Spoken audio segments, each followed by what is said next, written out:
Boa noite a todos. Que nosso querido Mestre Jesus possa encontrar no coração de todos nós na noite de hoje a terra fértil e preparada para que Ele possa então cultivar sua sementinha de paz. Quando Jesus esteve encarnado junto de nós aqui no planeta, Ele se utilizava de um recurso muito comum naquela época, especialmente naquelas situações onde Ele precisava passar algum tipo de informação e que essa informação seria de difícil compreensão ao povo daquela época.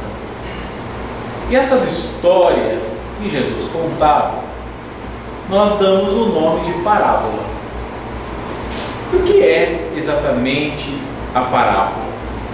Como nós já adiantamos, uma história que pode ser alegórica ou não, e onde Jesus se utilizava dos elementos comuns às pessoas e à época. Eram coisas simples, coisas do dia a dia daquelas criaturas, mas que hoje, 2000 anos depois, muitas vezes nós temos dificuldade até em compreender por que Jesus usou este ou aquele elemento em suas parábolas. Por que Jesus não foi mais direto? Não deveria o mestre ter usado um outro exemplo? Porque nós nos esquecemos que, com o passar do tempo, a nossa maneira de nos comunicarmos vai sofrendo alterações. É muito comum que as transformações, inclusive na forma de nos expressar, acabem acontecendo. Imagine vocês que eu use essa frase, ó: no frigir dos ovos, somos todos farinha do mesmo saco. Eu imagino que a maioria de vocês entenderam que eu disse que, de uma maneira geral, nós todos somos muito parecidos. Agora alguém anota essa frase e guarda. Daqui 500 anos, nós temos aqui um grupo de pessoas e vão verificar o que ocorreu naquela noite no centro. E aí eles pegam a frase: no frigir dos ovos, somos todos farinha no mesmo saco. E eles não estão inseridos nesse momento. É simplesmente uma frase. E aí vão tentar entender o que o Júnior naquela noite quis passar. E vou começar a refletir sobre as informações que estão na frase. Farinha, ovo. Se eles tiverem uma foto então daquele dia, ou verem a filmagem, pela forma física do Júnior, era receita de bolo, falando de comida. Ovo e farinha só pode, porque estão, como eu disse, fora do contexto. E com as lições de Jesus, muitas vezes ocorre isso, porque nós pegamos uma informação fora do seu contexto e tentamos entendê-la. Naturalmente, muitas vezes conseguimos, outras vezes temos dificuldade. Então, o convite da noite de hoje é muito simples. Nós desejamos convidá-los para que juntos, em pensamento, naturalmente, nós possamos voltar um pouco no tempo, voltar à época em que Jesus estava encarnado no planeta, para tentar entender por que Jesus contou uma de suas parábolas. Não, mas com o objetivo de mudar o sentido da parábola? De forma alguma, mas para nos ajudar a entender melhor e para nós podermos perceber o quanto essa parábola, que foi narrada há mais de 2000 anos, é extremamente atual, como ela se encaixa nas nossas condições. Eu me refiro a uma parábola extremamente conhecida por nós espíritas e por todos nós que somos cristãos. Ela está lá no Evangelho segundo o Espiritismo, no capítulo 15, e nós encontramos ela no capítulo 10 do Evangelho de Lucas. Me refiro à parábola do bom samaritano. Creio que todos nós já ouvimos ao menos uma vez esta parábola, mas para aqueles que de repente não se lembrem de detalhes, nós vamos ajudar depois.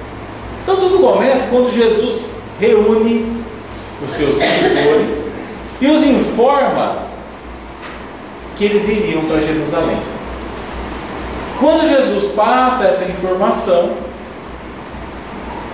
eles a recebem com muita tranquilidade, até com certo entusiasmo, pois eles eram judeus e estava se aproximando uma das 3 datas mais importantes para aquele povo.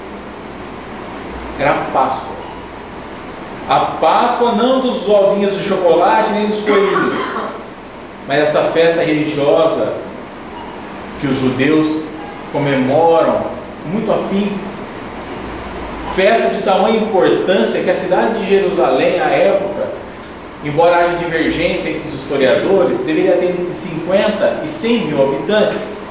Na época da Páscoa chegava a comportar mais ou menos 1 milhão de pessoas, porque, segundo as tradições, toda pessoa que tivesse condições físicas tinha a obrigação de ir ao templo, lá em Jerusalém, que foi erguido por Salomão mais de 900 anos antes de Jesus.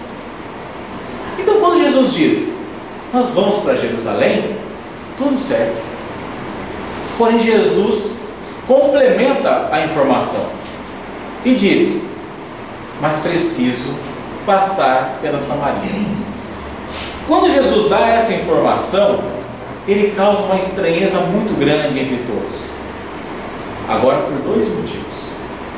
O primeiro motivo é um motivo geográfico, pois se deslocarem para Jerusalém, passando por Samaria, como havia sugerido Jesus, seria tomar o caminho mais longo, o caminho mais difícil, mais perigoso. É como se nós resolvêssemos sair aqui de Colônia, com destino a São Paulo, capital, e resolvêssemos dar uma passadinha em Belo Horizonte, em Minas Gerais.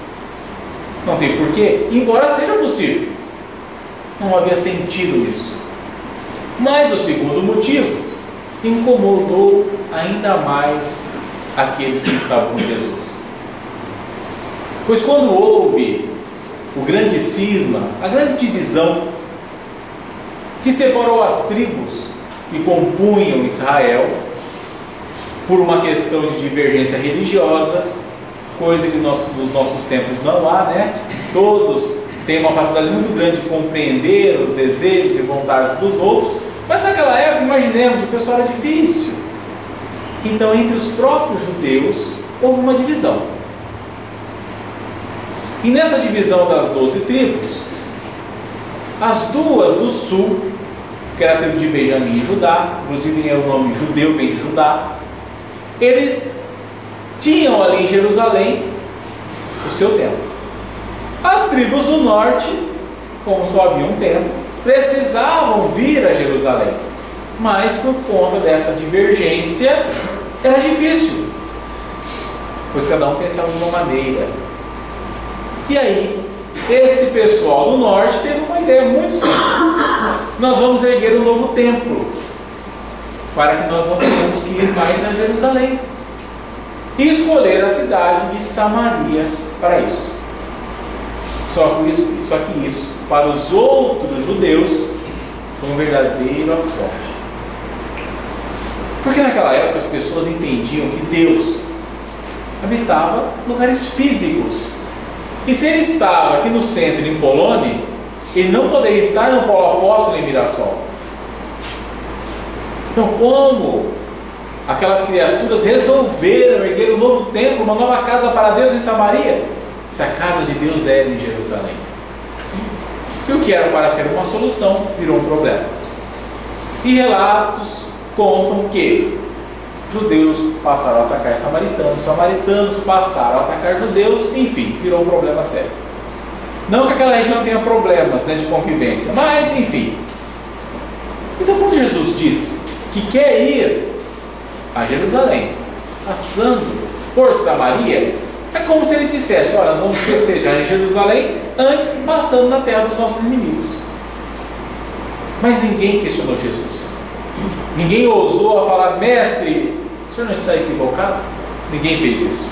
Então, João Evangelista lidera um grupo menor que vai à frente para conseguir em Samaria hospedagem para todos.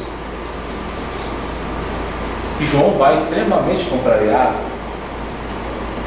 E chegando em Samaria, ele bate à casa de alguém e pede hospedagem. E para surpresa dele e daquele pequeno grupo que o acompanhava, houve uma negativa. O dono da casa não quis dar hospedagem a eles. E quando essa criatura faz isso, ela está, na verdade, rompendo uma tradição extremamente forte à época em todo o Oriente. Não era somente em Israel. Porque como tudo era difícil de se locomover, nós estamos falando de uma área deserta, extremamente quente, onde não havia transporte como nós temos hoje. Artigo de luxo para se transportar era um animal. Então toda viagem era difícil. E existia toda uma tradição onde as pessoas ofereciam a sua casa para que os peregrinos pudessem passar a noite. Além de oferecer a casa, as pessoas ofereciam água e algum tipo de alimento. No dia seguinte, o hóspede agradecia e seguia a viagem. Isso era uma necessidade social naquela época. Mas existia também uma lenda. E essa lenda, naquela ideia de um Deus vingativo, de um Deus bravo, dizia que aquele que porventura negasse hospedagem a um peregrino, iria despertar em Deus a sua ira. E Deus, com raiva da pessoa, atiraria fogo dos céus e queimaria a pessoa viva. Então aqueles que não tinham a sensibilidade pela questão social, tinham medo da tal lenda. E quando aquele samaritano nega a hospedagem a João, ele quebra essa tradição. E João volta extremamente revoltado. E acha que então vai convencer a Jesus a mudar a ideia de passar em Samaria. E quando ele encontra Jesus e os demais, ele diz a Jesus: mestre, os samaritanos negaram a hospedagem. E num gesto bem humano, de solidariedade, típica da nossa condição, ele diz a Jesus: o Senhor quer que eu ore a Deus e peça para que ele queime todos os samaritanos? Jesus falou: não. O Filho do Homem veio para salvar vidas, não para condená-los. Que isso? João, nesse momento, deve ter abaixado a cabecinha e pensado: falei bobeira, perdi a oportunidade de ficar com a boca fechada. Mas mais adiante Jesus vai dar uma liçãozinha para João refletir. Até porque Jesus entendeu por que aquele samaritano negou hospedagem a João. Ele não negou hospedagem ao Messias, até porque João não falou quem ia passar por ali, mas sim a um grupo de judeus que se deslocava para Jerusalém para participar de uma festividade onde o samaritano não compreendia muito e não aceitava. Então ele realmente não quis contribuir com aquilo. Mas aí nós pensamos: então Jesus muda de ideia? Não, não muda de ideia. Eles vão para Jerusalém e passam por Samaria. E nós vamos encontrar nos evangelhos várias situações vivenciadas naquela localidade. Nós não vamos nos ater a elas, só a gente não termina antes das 11 horas. E o que acontece? Depois de mais um dia de viagem, Jesus e os demais chegam a Jerusalém. E aí nós podemos imaginar: o Messias chega à cidade santa para os judeus. Ele foi recebido então com festa, com louvor? Não. Quem vai ao encontro de Jesus é um doutor da lei. E esse doutor da lei, como era comum aos fariseus, tinha apenas um objetivo: arrumar alguma situação para que Jesus pudesse talvez contradizer as leis e ali arrumar problema aí. Então essa criatura chega até Jesus e diz: mestre, o que eu devo fazer para herdar a vida eterna? Agora pensem vocês. Depois de nós fazermos uma viagem de mais de um dia, cabe aqui lembrar que é a pé, não era de carro, nem de ônibus, nem de avião, por uma região deserta. Chegássemos ao nosso destino com fome, com sede, extremamente cansados, e alguém vem ao nosso encontro e diz: olha, o que eu faço para herdar a vida eterna? Eu, quando estou com fome, com sede e cansado, sou uma doçura. Eu imagino a resposta que eu daria àquela criatura. Mas ali era o Cristo. E ele percebe ali a oportunidade de ouro de mais uma vez ensinar. E ele então para e vai travar um diálogo com aquele fariseu. E quando ele ouve a pergunta, ele devolve duas perguntas ao doutor da lei. Ele diz assim: o que está escrito na lei? E como a lês? E o próprio doutor da lei dá a resposta: amarás o Senhor teu Deus de todo o coração, de toda a alma e com todas as suas forças, ou todos os seus muitos, varia muito em relação à tradução, e ao próximo como a ti mesmo. Jesus ouve e diz ao doutor da lei: respondestes muito bem, faça isso e viverás a vida eterna. Esse diálogo parece meio sem pé nem cabeça, porque vejam só, o doutor da lei vem testar Jesus, vem provocá-lo. Jesus ouve a pergunta e devolve duas outras ao doutor da lei. Esse então, por sua vez, dá a resposta que ele mesmo queria. E Jesus fala para ele: está certo, faça isso. Tem alguma coisa errada? Não, não tem. Vamos primeiro entender o que o doutor da lei queria saber na verdade. Ele se referia às informações que ele tinha e conhecia muito bem sobre o que os profetas já diziam há muito tempo. Isaac, Jacó, eles falavam de um mundo vindouro, de uma terra prometida, onde somente os justos, os bons, seriam merecedores. Eles não entendiam como seria exatamente isso, porque os profetas já haviam morrido. Mas se os profetas disseram, tinha fundamento. Então a pergunta era: como eu me torno um homem de bem, digno de receber essa terra nova?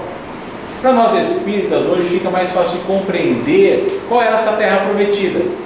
E nós sabemos que o planeta está passando por um processo de transição, onde nós deixaremos a condição de provas e expiações para um mundo de regeneração, onde quem poderá estar encarnado aqui? Aqueles que tiverem amor, aqueles que forem bons, merecedores. Mas isso é um detalhe. Então ele pergunta: o que eu faço para me tornar um homem de bem? E Jesus, percebendo ali a armadilha daquele cidadão, diz a ele o que está escrito na lei. Ou seja, nós vamos nos ater à informação que você, doutor da lei, conhece muito bem. E pergunta ainda: como você a lê? Ou seja, o que você entende dessa informação? E aqui cabe um detalhe. Quando nós falamos nos ater ao texto, nós estamos falando as leis. Os 10 mandamentos? Não, os 614. Por quê? Porque quando nós pensamos em lei, em Moisés, vem a ideia dos 10 mandamentos que ele recebeu. Mas na verdade, os judeus seguiam 614. Era muito mandamento. Então imagine vocês, nós temos que guardar para vivenciar 614 mandamentos. Eu sei que todo mundo sabe aqui. Eu poderia fazer uma chamada oral escolhendo qualquer um para falar os 10 mandamentos e a pessoa falaria sem problema algum. Mas como eu tenho dificuldade em guardar e lembrar os 10, eu não quero me sentir constrangido. Agora imaginem se eu tivesse que guardar 614. Impossível. E com o passar do tempo, os próprios doutores da lei falaram: gente, nós precisamos facilitar a compreensão das pessoas. Ao invés de usarmos 614, se nós pegarmos os 10 que Moisés recebeu e ensinar as pessoas já está bom demais. Se eles cumprirem os 10 mandamentos, eles estão cumprindo automaticamente todos os outros. O tempo passou e um outro grupo, olha, dá para facilitar, porque ainda 10 está difícil.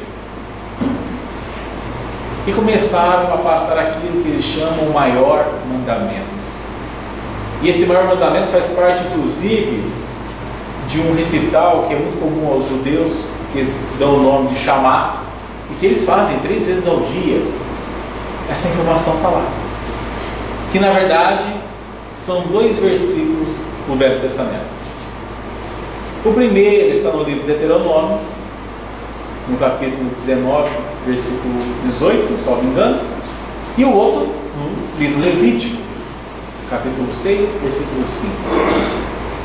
E esse doutor da lei vai lá e pega essas 2 informações, une elas e diz para Jesus: olha, aquele que amar a Deus de todo o coração, de toda a alma, com todas as suas forças, e o próximo como a si mesmo, é digno de ser um herdeiro desse mundo novo, porque se torna uma pessoa de bem. Mostrando que ele era um homem extremamente inteligente, um doutor da lei extremamente atualizado. Mas esse doutor da lei, embora tivesse todas essas qualidades, ele cometeu um pequeno deslize. Ele subjugou a figura daquele Nazareno. Ele não sabia que aquela criatura ali que chegava cansada, suada, maltrapilho talvez, fosse o governador espiritual do nosso planeta. Não fazia ideia. E Jesus então ouviu a resposta: Isaías, você respondeu muito bem. Realmente, ele era inteligente. Só que Jesus, nas entrelinhas, diz a ele: você é um hipócrita. Por quê? Porque ele disse assim: faça isso. Ele não falou: continue fazendo isso. Ele deixou bem claro ao doutor da lei que ele não praticara aquilo que ele acabara de responder como sendo o maior mandamento. Faça isso e viverás a vida eterna. O doutor da lei ouve a afirmativa de Jesus, naturalmente que ele entendeu o recado, e ele não discute. Ele não diz a Jesus: opa, alto lá, quem é você para dizer isso para mim? Ou então, eu faço isso, como você diz para eu fazer? Ele sabia que ele não fazia. E o fato dele saber que ele não praticara aquele maior mandamento é porque isso era difícil de ser praticado. Ah, mas amar a Deus de todo o coração, de toda a alma, com todas as forças, isso tinha um significado muito forte dentro do entendimento dos judeus. Pois amar a Deus de todo o coração, eles entendiam o seguinte: o coração do ser humano é dividido em 2 partes. Metade desse coração é a sede das emoções, dos sentimentos, dos desejos, como até hoje nós atribuímos. Nós sabemos que não é o coração que faz isso, mas nós atribuímos os nossos sentimentos ao coração. E eles tinham essa percepção. Porém, a outra metade para eles, naquela época, era a sede da inteligência, do raciocínio. É o que nós hoje entendemos ser o cérebro. Então, quando eles pensavam no mandamento que dizia que era necessário amar a Deus de todo o coração, o recado era o seguinte: ame a Deus com todas as suas emoções, com seus desejos. Entenda e saiba como fazer isso. Depois vinha o segundo estágio, que era amar a Deus de toda a alma.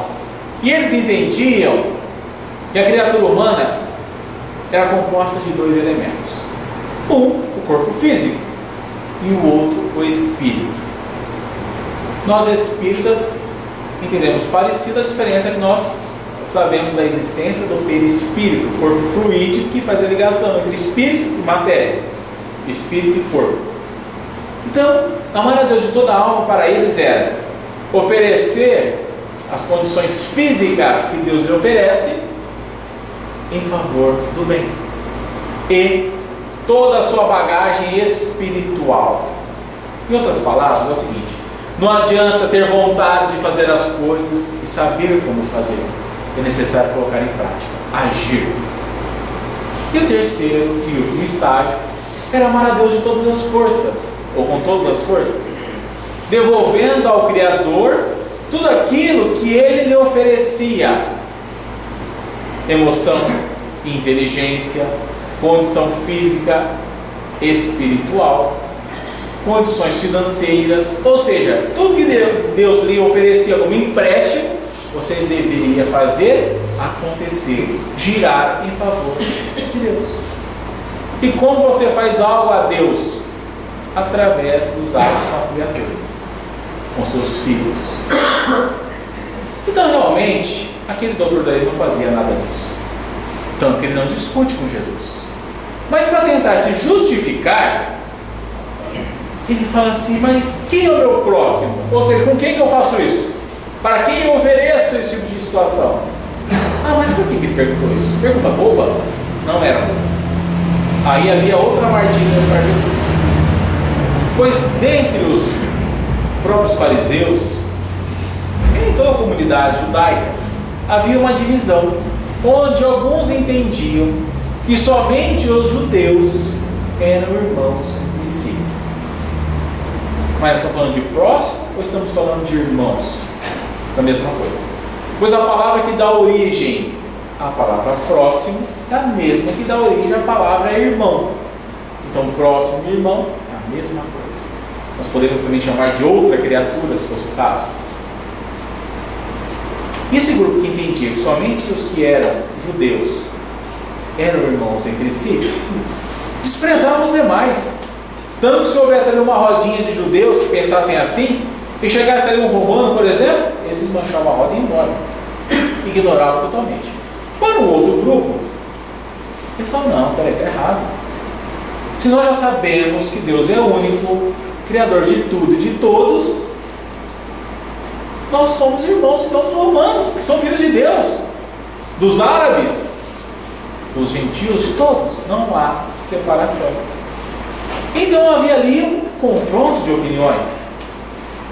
Se Jesus, ao ouvir a pergunta daquele doutor da lei, ele diz: ô meu filho, todos são seus irmãos, pratique com qualquer criatura, e aquele doutor da lei fosse daqueles que entendesse que somente os judeus eram irmãos, Jesus teria um problema.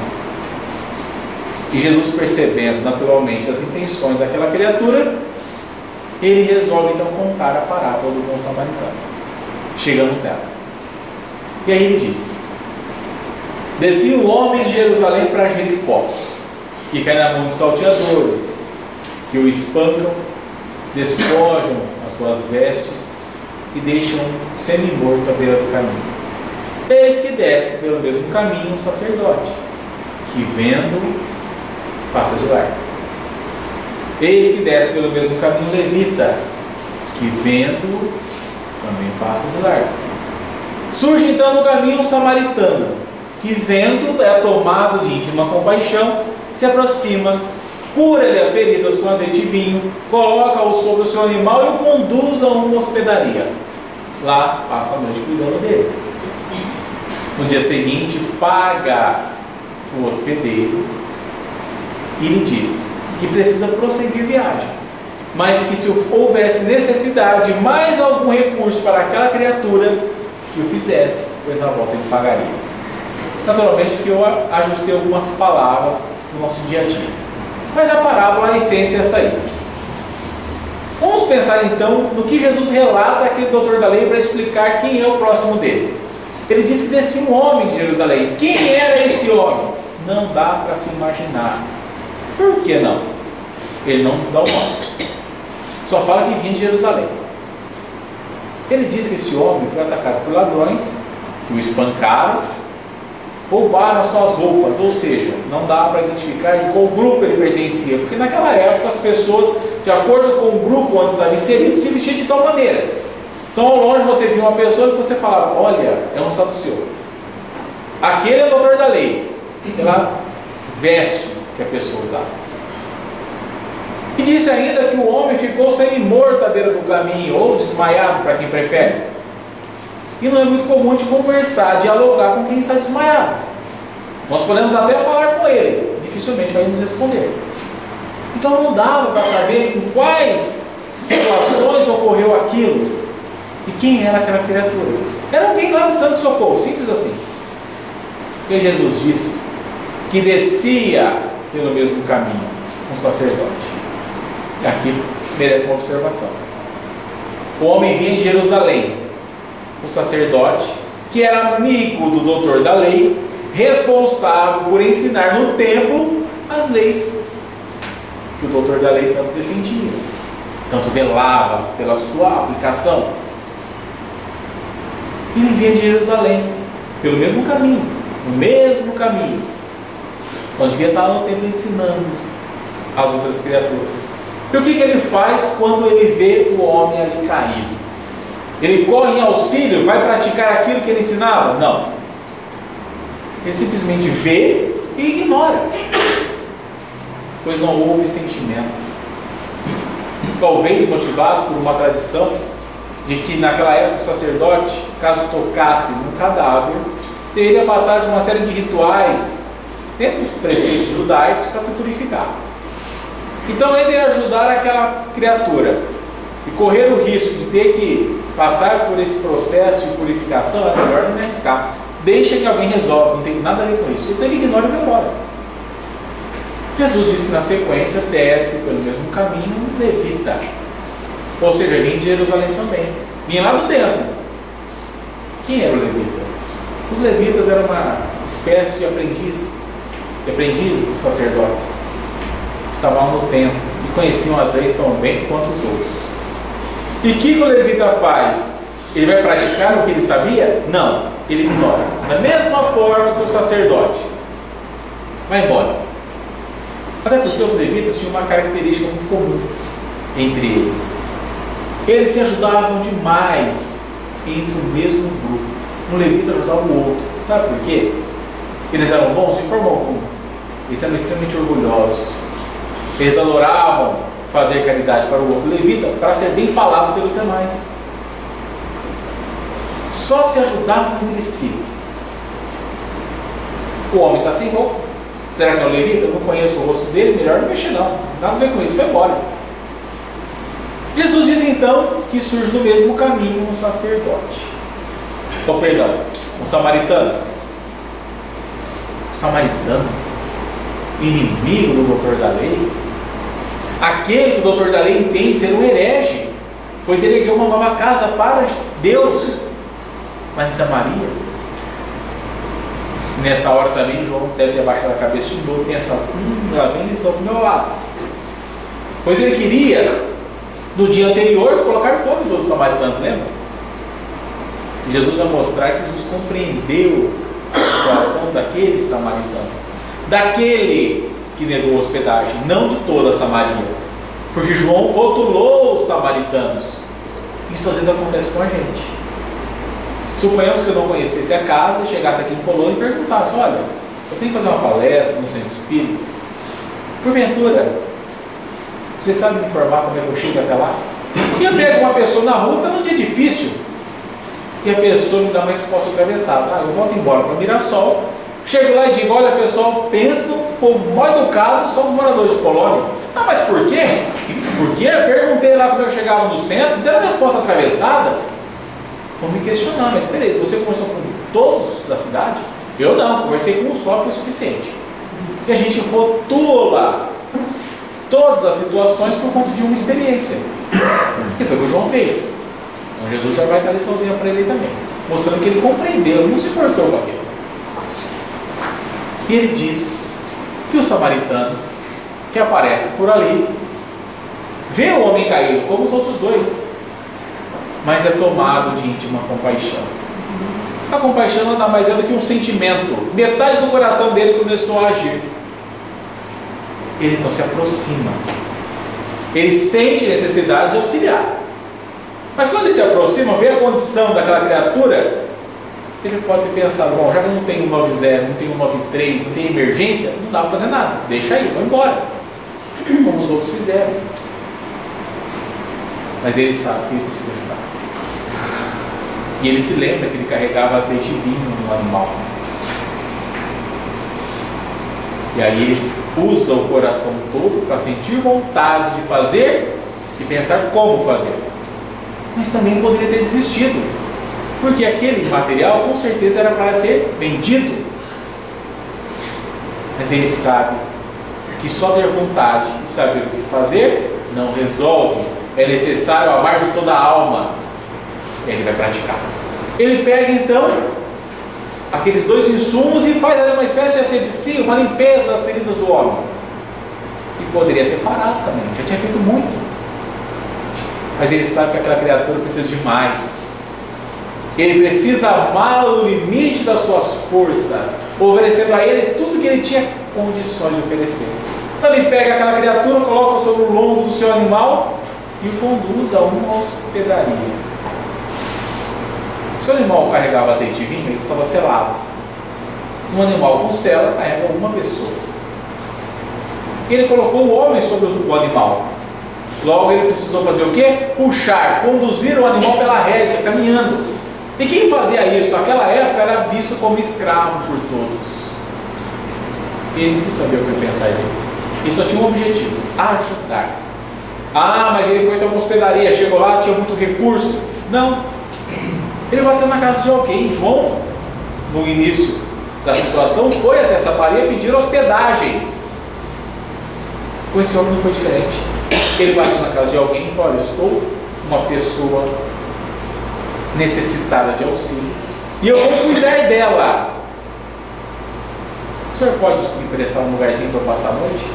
Ele poderia ter pego aquela criatura, levado até a casa de alguém e falar: olha, meu amigo, cuida dele.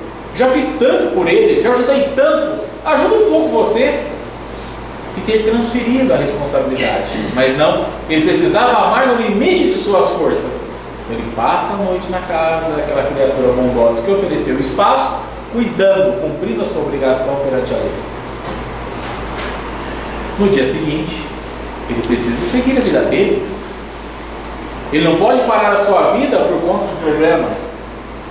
Mas aí então ele saca 2 denários, que era a moeda da época, e paga o dono da casa. Paga o quê?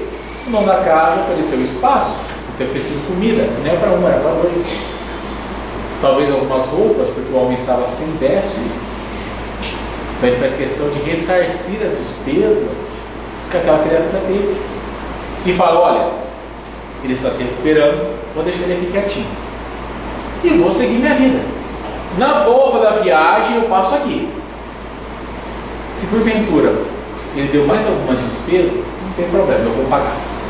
Pois ele sabia que ele precisaria fazer o menos limite das suas forças. Vamos dar uma paradinha na parábola. 2000 anos depois, nossa realidade. Onde nós, que aqui estamos, poderíamos nos colocar na parábola? Será que na condição de doutores da lei, tendo a audácia de achar que o fato de nós conhecermos o Evangelho de Jesus, à luz da doutrina espírita, de nos afirmarmos espíritas, nós teremos alguma regalia, alguma condição diferenciada? Isso nos faz melhor que alguém? Será que nós poderíamos nos colocar na condição de sacerdotes? Daqueles que exigem dos outros uma postura diferenciada, uma mudança de hábito, mas que em si mesmo não faz nenhum movimento de transformação? Será que eu poderia me colocar na condição de levita? Ou seja, daquele que está recebendo muita informação, sendo esclarecido, orientado, mas que lá fora não faço nada. Quando estou no centro, coloco a minha máscara de bondade, dou sorriso para todos, agrado todo mundo, com o objetivo de ser bem visto pelos colegas. Ou será que não? Eu me coloco na condição de samaritano, onde, embora muitas vezes me julguem, muitas vezes não compreendam as minhas atitudes, eu sei o que precisa ser feito. Eu sei que fora da caridade não há salvação. E eu pratico, ou me esforço para praticar lá fora aquilo que eu estou cansado de saber. Naturalmente, que entre nós pode ser que um ou outro, assim como eu, não se enquadra na condição de samaritano ainda. Mas calma, ainda tem. Porque Jesus, depois de contar a parábola, diz aquele doutor da lei: quem se colocou como próximo do caído? Ele não perguntou quem era. mas quem se apresentou como tal. O nosso próximo se apresenta. Isso faz com que a gente entenda que nós precisamos deixar de ficar escolhendo a criatura que nós vamos ajudar, porque nós ajudamos de acordo com os nossos interesses, esperando de alguma forma alguma retribuição. Então ele disse: aquele que se colocou como próximo. O doutor da lei responde: foi aquele que usou de misericórdia para com o caído. Jesus, ouvindo ele, isso, diz a ele: vá e faça o mesmo. Ou seja, esqueça o que você não fez até agora. Agora você sabe quem é seu próximo. Você entendeu que é aquela pessoa que precisa de ajuda, não aquela que você quer ajudar, aquela que precisa. Então vá e faça como o samaritano. Faça tudo que estiver ao seu alcance para que aquela pessoa seja socorrida na necessidade que ela tiver. E nós sabemos que realmente nós não conseguimos voltar e fazer no começo diferente. Nós temos a obrigação de agora nos transformarmos e fazer um novo fim. Esse é o objetivo de todos nós que aqui estamos encarnados nessa escola chamada Terra, aprendendo a ser melhor. O que nós já perdemos de oportunidade não volta. Temos que aproveitar de agora em diante. Lá no Livro dos Espíritos, na questão 642, Allan Kardec pergunta aos espíritos da pleiade de verdade: para agradar a Deus e assegurar a condição futura, bastará ao homem que não pratique o mal? A resposta é preocupante, pois eles dizem assim: não, ponto. E vão complementar explicando: é necessário fazer o bem no limite de vossas forças, não da vontade, pois serão responsabilizados por todo o mal que houver pela falta do bem que não praticaram. Em outras palavras, acabou essa história de dizer assim: olha, eu não faço mal para ninguém, tá bom demais. Pois quando nós deixamos de fazer o bem, nós estamos gerando o mal. Essa é a resposta que eles deram. Como Jesus disse, aquele doutor da lei, sem condenar, convidando-o à mudança, vá e faça o mesmo. Fica aqui a dica para todos nós: vamos e façamos o mesmo. Ele, o mestre, conta com a gente. Depende da nossa boa vontade. Muita paz e que Ele nos abençoe sempre.